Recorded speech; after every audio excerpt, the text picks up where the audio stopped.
Hey guys, welcome to Mrs. G's Sewing Space. I am so glad you're able to join me today. Today we are talking about pot holders and hot pads and mug rugs and coasters and everything you can make like that. I mean, everybody knows what a pot holder is. You need it in your kitchen, and it's something big enough for your hand to grab onto those pots and the pans and the things that come out of the oven that are hot you can't touch barehanded. My kids have managed to lose most of my pot holders. I have no idea where they went to, so I decided to make some. And so I have these here, my fruit fabric. You probably have seen the fruit fabric in some of the some of my videos. So I've got these here going on. So I got those. And then I also have this little piece. It's actually small. It's not meant to be a pot holder. It's not meant to do this. It's actually called a mug rug. And a mug rug is what you give to somebody as a gift or keep it for yourself, where you put your mug of hot chocolate or whatever, and then you have room for a snack, for a cookie or a biscuit or whatever is over here. It's like a placemat for your cup of hot chocolate and a snack. That's what this is. And actually I think I made it a little too small. I think I would have extended it out just maybe about an inch more. This is a 5x7. I think I would have done a 5x8 just to give me a little extra room here on the side. But that's what this is. It's called a mug rug. And then I do have my normal hot pad, which you're not going to be able to see here, but I really like this, how it turned out here on the back. It's just a simple kind of spiral design. I just kind of went with it, but the binding here is slightly different than the bias tape, which is on here. So I show you how to do both. And this is a hot pad. It's a 10x14, so that you can put your casserole dishes on it. Those 9x13 casserole pans that you use, that's what this is for. So you can lay it out and not burn your tabletop, not leave marks behind on your counters and things. So that's what this one's for. And then I have these. I showed you these in my last video because of the free motion embroidery that I did on them. And so my last video was the free motion embroidery, which you can find up here. But these are smaller. These are coasters. These are what I would call coasters. So I would use them under the drinks that sweat a lot, that the water just drips down the side, and that's what I would use these for. Now let's move on to the video.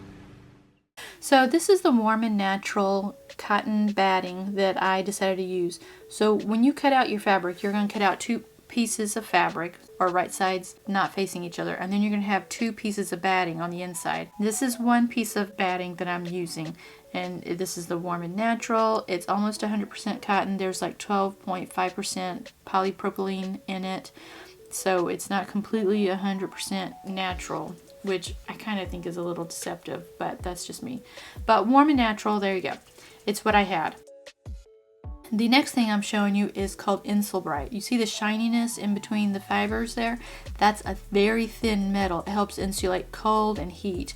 It's usually used for pot holders like we're doing, or oven mitts, or lunch boxes, things that you want to retain heat or repel heat and cold.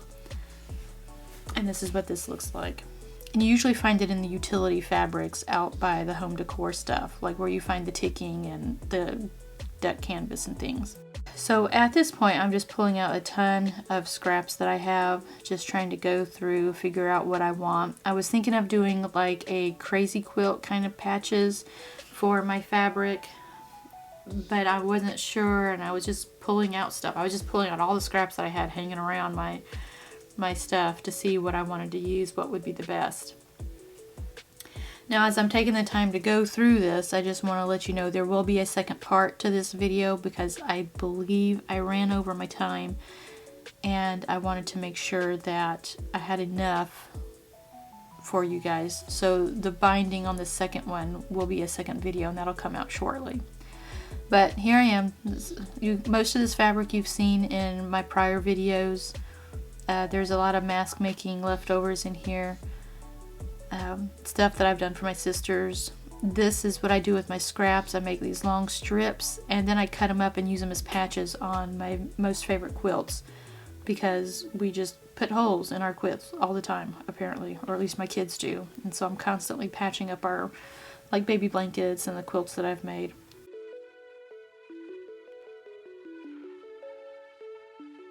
So this is the fabric I made for my tiered skirt. There's some really cute French bulldog fabric in there too, but I decided against that one, maybe later. So there we go. So we're doing the tiered skirt fabric, we're doing the fruit fabric, and the patches and stuff are going to be set aside. Yeah, I think that was it. I think that's what I decided on mostly. I went back later and chose some other things. Now, if you can tell, I have already drawn out my diagrams, my templates, I guess. But I'm redrawing this out just so that you can see it better, since pencil marks don't show up very well in video. As you can see there, the coaster, I measured 4x4. The mug rug, I measured 5x7, but afterwards I decided it should have been a 5x8. My pot holders are going to be 7x7, and the larger hot pad is going to be a 10x14. So here I am, I'm currently cutting out my fabric. Now, for all the layers that go into a hot pad or pot holders, you'll need 2 layers of your outside fabric. So the cotton fabrics, the fruit fabric, you'll need 2 of those, which is why you see me here cutting on the fold, because that gives me 2. You also need a layer of batting and a layer of Insulbrite. So for the hot pad, the pot holders, you will need to add the Insulbrite into that. For the mug rug, for the coasters, you don't have to have the Insulbrite. I think I may have put Insulbrite in them. I don't remember right now. I'm pretty positive the mug rug does not, because the mug rug isn't actually there to repel heat or water. It's just there to absorb water from sweaty mugs, from, you know, sweaty glasses like the coasters. I don't think I put Insulbrite in the coasters either. But for anything that you want to repel heat, like a pot holder, like the hot pads, you know, make sure you put the Insulbrite in there. So there should be 4 layers for the pot holders and the hot pads, where there just should be only 3 layers for the mug rugs and the coasters. Okay, so here we go. I had this all out, and now I'm I am choosing my binding. That's just a container I have. It has all my hem tapes in there, my bias binding and everything else. I usually make my own bias binding, which is why I'm glad I had that pink and that yellow in there. Matches the fabric perfectly. And I'm currently just measuring out. It's not precise by any means. I'm just doing a quick measurement of how much bias tape I would need for my pot holders. So here I am at the mug rug. I am going back and forth between 2 parts of my projects just because I missed some of the footage.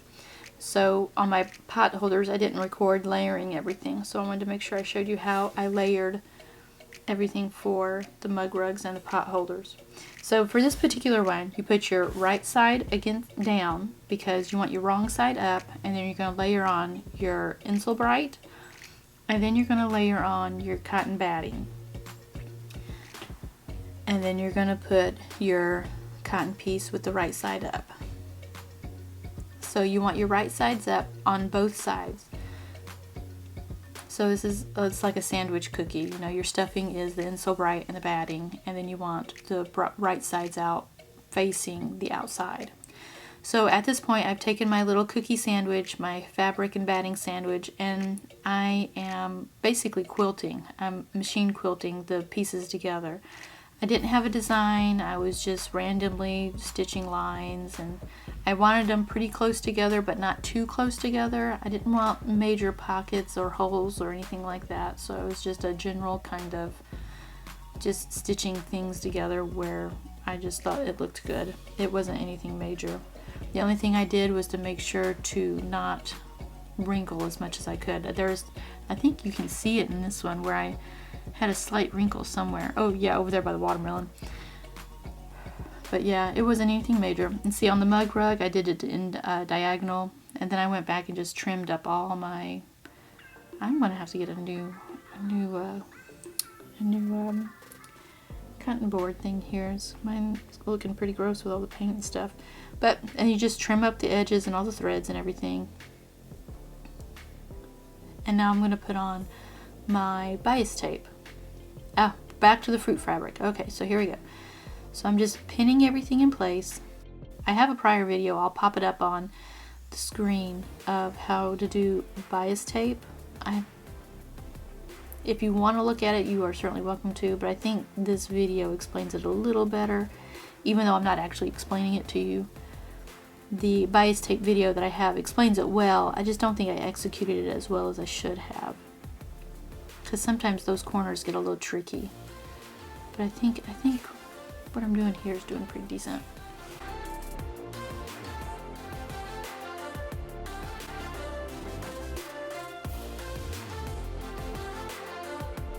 Okay, and you just pin and go all the way around the edges. Flatten out your seams. You want to try to eliminate bulk as much as you possibly can.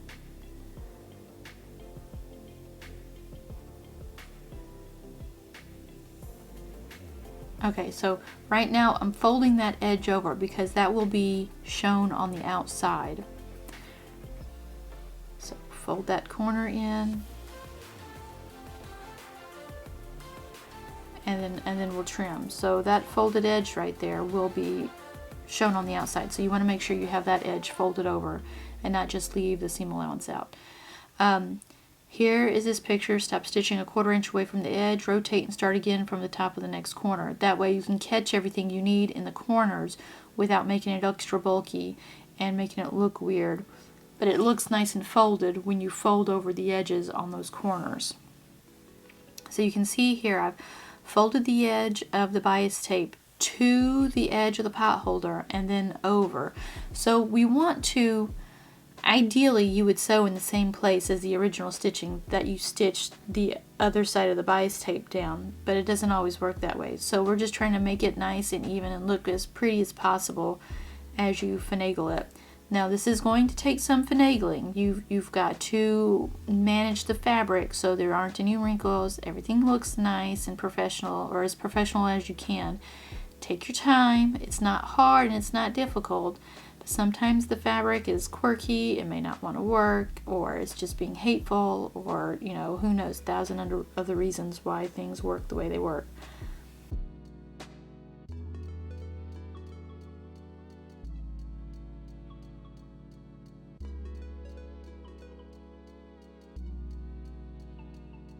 Okay, and I'm using my clips here instead of pins because I got tired of being pricked by a pin.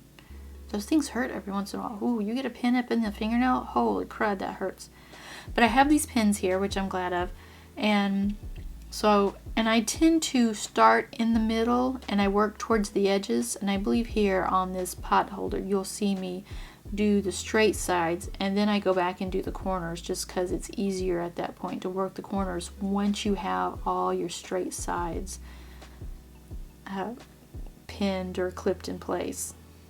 And like I said, I'm just folding the edge of the bias tape to the edge of the pot holder and then folding the excess over the pot holder to the side, because I have my bias tape is wide enough that I can fold it to the inside and then fold it again over the edge.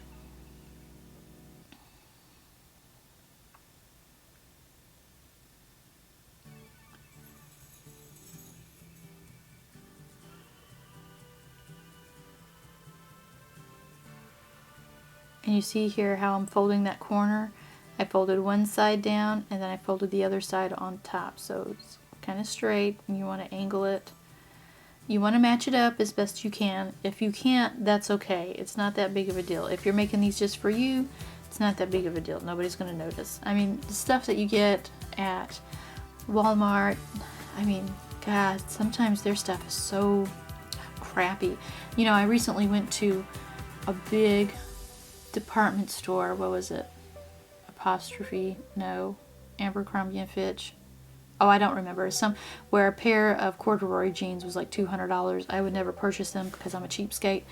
But my mom and I were looking at the stitching, and it was absolutely horrible. They wanted to sell you these $200 corduroy jeans, which were really nice. They were designed really well, but the stitching was absolutely horrible. It looked like somebody with no training whatsoever, or a machine that hadn't been taken care of or serviced properly. the thread was just all chewed up, and they were still trying to sell that mess. I'm like, no. This is one reason why I sew for myself, and I know how to alter clothes. So if I do buy something that's ready to wear, I can make it better than what it was the first time around. This is also why I do a lot of thrift store shopping for myself, so I'll let somebody else buy it first, and then I'll take their cast-offs and make it to fit me the way I want it to fit me. Sorry, I was rambling a bit there. It just annoys the heck out of me seeing that. I mean, I've got pictures. I wonder if I should post those pictures. I wonder if I still have those pictures. I'm looking on my phone while I'm recording to see if I can still find those pictures. It was just awful. Oh, I don't think I have those pictures anymore. But what the heck happened to those pictures? Well, anyways, it doesn't matter.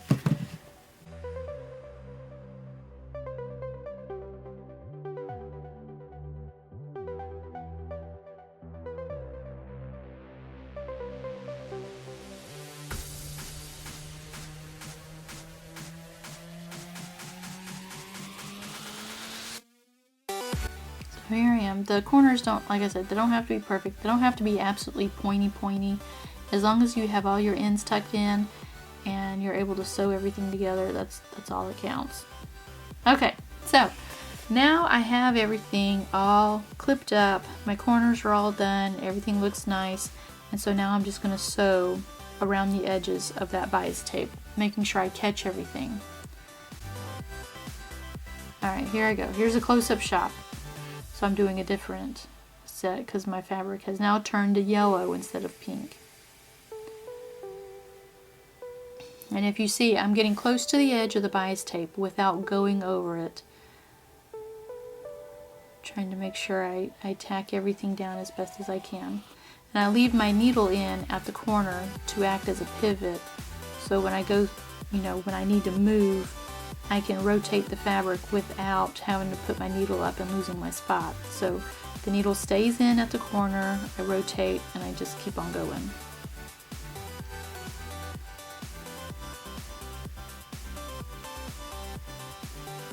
Sorry for my hand being in the way. I have yet to find a good angle for my camera so you guys can see everything without my big old fat hand being in the way. Okay, and there we go. Here's the finished pot holders. I'm just trimming my threads, making sure everything looks nice and neat. Perfection is not what I strive for. If I can get perfection, awesome. If I can't, that's okay too. I'm not big on perfection.